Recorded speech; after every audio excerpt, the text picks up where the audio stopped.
6.2, we're going to go over how to write equations for polynomials. We're going to go over how to do it in standard form, and then in factored form, and then also how to get an equation using the calculator and a scatter plot.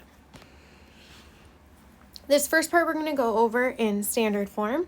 So for these, they are going to have us write a polynomial function of least degree that has real coefficients, a leading coefficient of 1, and zeros at 4 and 3i. And we're going to write it in standard form. So for this one, they give us our leading coefficient, so we don't need to find that. There are 3 steps that we are going to do for this. The first one, you are going to identify your zeros. In this one, they said we had a 0 at positive 4, and then 3i. And if you remember back to our last section, anytime we have an imaginary solution or imaginary 0, they always come in pairs. So if we have a positive 3i, another solution would be negative 3i. So you should always have groups of 2 for your imaginary solutions. After you find your zeros, the second thing you're going to do is you're going to set up your equation. And for your equation, you are going to have y equals your a value, and then x minus your 0, and then however many that you have. So in this one, your a value, that is your leading coefficient. They told us our leading coefficient is 1.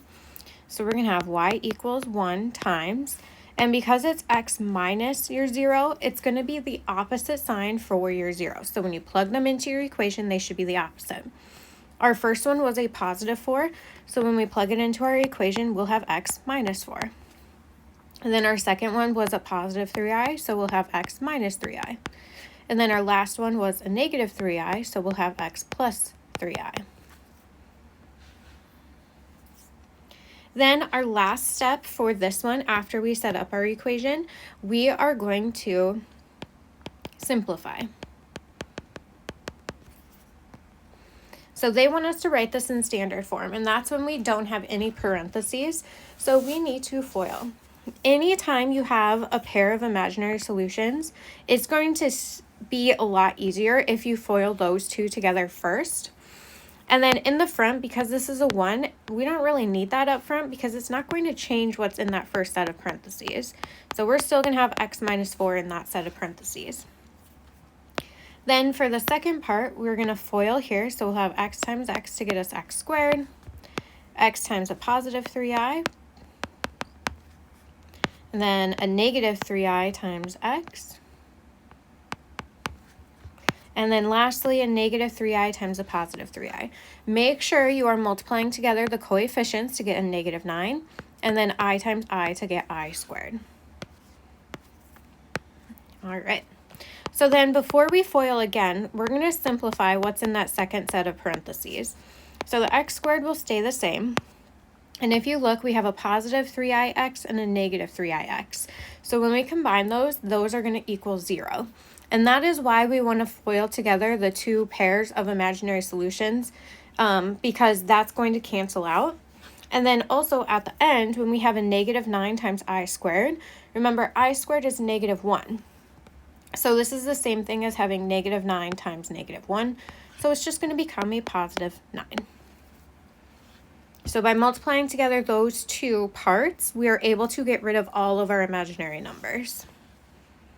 And then we just FOIL one last time. So x times x squared is x cubed, x times 9 is a 9x, negative 4 times x squared, and then negative 4 times 9. It is important that you do write your final answer in standard form. And standard form means you have the exponents on your variable going from largest to smallest. So make sure you do rewrite it at the end in standard form. All right, so those are your 3 steps. You can go ahead and try example 2 on your own, and then you can jump to the end of the video to see if you got the answer correct. Okay, so for this, I'm going to identify my zeros. We have 4, negative 5, and negative 2i. So I also know I have a positive 2i. Okay, so I'm going to write this in standard form. We know our a value is 1 because that's our leading coefficient, so I don't really need to write that down. And then I'll have x minus 4, x plus 5, x plus 2i, and then x minus 2i. All right, so to simplify, I'm going to start by foiling together these first two sets of parentheses, and that would give me an x squared plus 5x minus 4x minus 20. Then I'm going to multiply together my imaginary solution set of parentheses, so those can cancel out my imaginary numbers. And that will give me x squared minus 2ix plus 2ix, and then minus 4i squared. Okay, and before I FOIL again, I'm going to simplify, combine any like terms that are possible. So in my first set of parentheses, I would get x squared plus a 1x minus 20. And then over here, my negative 2ix and positive 2ix equals 0, so those cancel out. And then again, my I squared becomes a negative 1, so I'm going to change that to a positive 4. So I'll get x squared plus 4. Okay, now even if you have 3 terms in one set of parentheses, you are still going to multiply everything in the first set times everything in the second. So we'll start by multiplying this x squared by everything. So we'll get y equals x to the power 4 plus 4x squared. Then we'll multiply x times everything in the second set. So that would give us an x to the power 3 plus 4x. And then we will also multiply the negative 20 by everything. And that would give us a minus 20x squared and then a minus 80. Okay. After you FOIL and all the parentheses are gone, the last thing you need to do is write it in standard form. So we want our exponents to go from largest to smallest. We only have one x to the power of 4. And then we only have one x cubed.